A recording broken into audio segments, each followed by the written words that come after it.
उस एक्सीडेंट में बटेऊ की तो ऑन द स्पॉट मौत होगी और बेटी के पेट में बच्चा था। एक्सीडेंट इतना भयानक था, रोड पे ऑन द स्पॉट डिलीवरी हो और उस डिलीवरी के कारण मेरी बेटी अस्पताल में है। मेरे धोते अमरूद का टुकड़ा कुछ नहीं। मेरी जेब में वैसे 43,000 रुपए थे, वह जो फीस के थे मैं खुद ब्याज को उठा कर लिया था। स्ट्रगल कर रहे थे, मन बेताई ते दे दी। वह ताई इतनी खुश होगी, वह ताई ने मेरी अगली बात नहीं सुनी, टोकरे ने छोड़कर भाज दी। मैं बोला ताई मेरे ते अमरूद तो दे जा, 1 किलो अमरूद लेकर मैंने अपनी गाड़ी उल्टी मोड़ दी। मैं घर जाकर मैंने अपनी पत्नी तो बताइए यह बात होगी, तेरा एडमिशन की जो फीस थी वह नहीं भर पाया। मेरी पत्नी लगातार पढ़ती आई, एक वही साल ऐसा जिसमें फीस ना होने के कारण उसकी पढ़ाई होगी। जो भी था जैसा भी था, अपने दिल दिमाग में ये आता अगर कोई मजबूरी में आपके पास अगर 5 रुपए देने की कोशिश करो। महात्मा गांधी, हालांकि मैं उनको फॉलो नहीं करता, लेकिन उनकी एक बात है, उनके घर में चोरी हो जाती है उसकी कुटिया में। कस्तूरबा गांधी ये कहती है जी चोर आए थे सब कुछ ले गए। महात्मा गांधी बोले सब कुछ ले गए, हाँ सब कुछ ले गए। वह बोली वैसे किया वो चली है, अपने पल्ले का पंजी बांध रही थी। कस्तूरबा ने खोल कर महात्मा गांधी पे दी। महात्मा गांधी ने बोला फिर चोरी उन्हें थोड़ी चोरी तो तन न करी है, उन्हें तो जरूरत थी या पंजी और दे देती के उनका काम आ जाता। आपकी जेब में जो कुछ हो सकता है वो किसी दूसरे का जीवन बचाने के लिए आपकी जेब में हो। मेरा मानना यह है अगर आपकी पार बसाती तो दान दे देना चाहिए। वहां से जो अमरूद वाली बात हम अपने घर जाके अपनी पत्नी को ये बात बताई तो वो मेरी पत्नी, मैं ये कहता हूं मेरी पत्नी नहीं मेरी दोस्त है। आज तक जो उसने मेरा जीवन में साथ दिया वो साथ किसी ने नहीं दिया। और समाज के लिए समर्पित की बात आती, जैसे मेरा भाई बताओ था, मेरे छोटे से भाई का ब्याह था, उससे सिंचाई गांव में हरियाणा की पंचायत थी और उस पंचायत वो बहुत मायने रखती थी क्योंकि जो आरक्षण के नाम पर जातिवाद फैल गया था उसको जोड़ने के लिए पंचायत। मैं मेरे भाई के ब्याह में नहीं गया था, मैं पंचायत में गया था। यहाँ भी बैठी गुटिया ने 1-2 नंबर न्योता दिया था शादी का। मैंने ये बोल दी थी मेरे लिए ये इंपोर्टेंट नहीं है, मेरे लिए इंपोर्टेंट वो है जिसकी मैं मदद करने के लिए जाता हूं।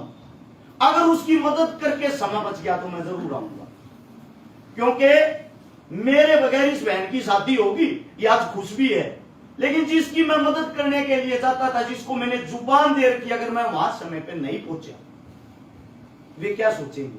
हमारे कारण किसी गरीब का घर चलता है। आप लोग किसी न किसी की उम्मीद हो। जो मेरा जीवन जिस जीवन में आप पूछ रहे हो मैं आप लोगों को आज भी बता देता हूं, 1 लाख रुपए प्रत्येक दिन का मेरा खर्चा है। कुछ चीजें सोशल मीडिया पे दिखाई नहीं जाती, बताई नहीं जाती। 26 परिवारों को पालता हूं मैं, मेरी औकात इतनी है इस ताके की है नहीं। उनको ये बोल रखा जब तक मेरे अंदर जीवन रहेगा, जिंदगी रहेगी, देखिए इस लड़ाई में मैं मर गया तो मैं कुछ कर नहीं सकता, लेकिन जब तक मैं जीवित रहूंगा थारे मरणती की जिम्मेदारी मेरी है। जो मेरे लिए अपना समय खपा रहे, जो मेरे से पहले छाती अड़ाते। अब बात आती है, भाई ने जैसे आंकड़े बताए, आंकड़े मैं बता देता हूं। 316 उन बेटियों की शादी करवा ली जिनका भाई नहीं था, बाण नहीं थी, मां नहीं, बाप नहीं। 316। 63 उन बहनों के बात बढ़ती है जिनके पाटड़े पर चढ़ाना कुछ था ही नहीं, और लगभग 31 करोड़ रुपए की नगद मदद कर ली। 131 आंदोलनों में भागीदारी कर ली। जो ये बहन बेटियों के साथ बलात्कार होता है, दरिंदगी होती है, 14 साल से कम उम्र की बच्ची के साथ बलात्कार होने पर जो पोक्सो एक्ट है जिसके तहत फांसी दी जाती है, उसके लिए दिल्ली जंतर मंतर पर 7 आंदोलन हमने करी। वे लाठियां हमने खाई थी जब यो पोक्सो एक्ट बनाया था। अब गलत कुकर्म करने पर, दुष्कर्म करने पर फांसी दी जाए। 131 ऐसे आंदोलन जवानों के लिए, किसानों के लिए, पहलवानों के लिए चल रहा है। पुलवामा अटैक के लिए सुबह शाम दिन रात जब घर से निकलता हूं, मेरी बीवी मेरे से एक बात पूछती है, वापिस कब आओगे? मेरा एक ही जवाब होता है, मेरे को ही नहीं पता। क्योंकि उसका कारण ये है, जब आप अच्छाई के सच्चाई के रास्ते पर चलते हो ना, सब आपके दुश्मन हैं। मेरे दुश्मन क्यों है? उसका रीजन है, एक गरीब मजदूरी करने वाले का बालक, रोडी टेस्ट तारण वाले का बालक आज वो मतलब जिनके ट्रक होया करते, जिनका मजदूरी करया करते, आज वो उन तो ऊपर जा रहा है, उसकी बूझ हमारी नहीं। लोगों को अपने समाज के अंदर है ना ये जो भेदभाव है, ये चढ़ने इस चीज से आज तक मैंने अपने जीवन में कभी भी किसी का कटाक्ष नहीं किया, किसी का उल्टा नहीं किया, किसी के साथ कोई हाथापाई नहीं हुई, कोई द्वेष भाव नहीं रखता। लेकिन फिर भी हरियाणा के अंदर नजर मार के देखना, सबसे ज्यादा टांग खींचने वाले, सबसे ज्यादा गाड़ी सुनने वाला अरस चिकारा है। अरस चिकारा को सब चोर कहेंगे, अरस चिकारा को सब चंदा खाऊ कहेंगे, अरस चिकारा को सब कुछ न कुछ कहेंगे, घटिया है, फलाना है, छोटी मानसिकता।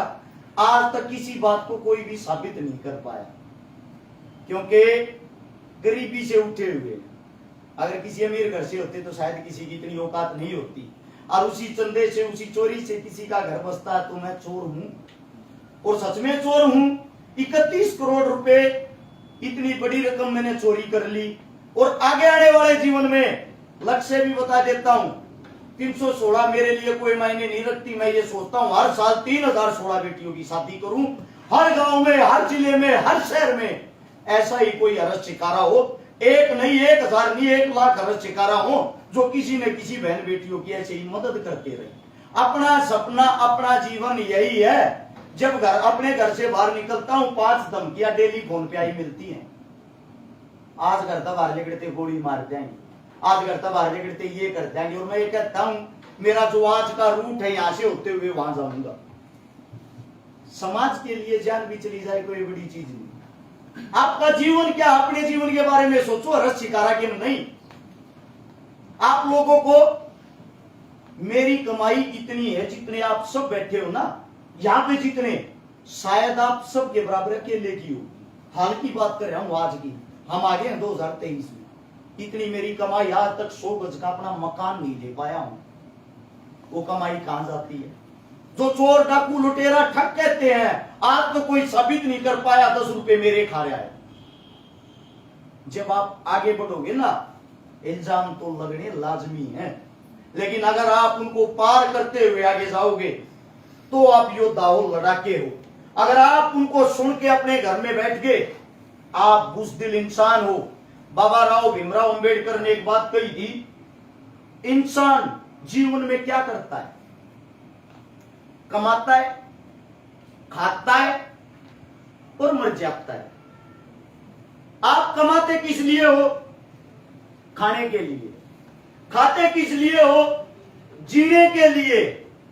अगर फिर भी मर जाते हो, जब मरना ही है तो इससे तो अच्छा बिना कमाए, बिना खाए, बिना मेहनत करे ही मर जाओ। अपने जीवन में आए हो, अपने बच्चों के लिए अगर जी रहे हो, अपने बच्चों के लिए तो जानवर और पशु भी जीते हैं। जिंदगी वो है। अगर आप यहां इस धरती पर आए हो, आपने इस समाज के लिए क्या किया? आपने अपनी बहन बेटियों के लिए क्या किया? आपने अपने देश के लिए क्या किया? हमें भी पता है आज हम कोई बड़े इंसान नहीं, हमें कोई नहीं पूछता। लेकिन जब हम यहां नहीं होंगे और जब भी हमारे चर्चे होंगे, वो हमारी असली कमाई है।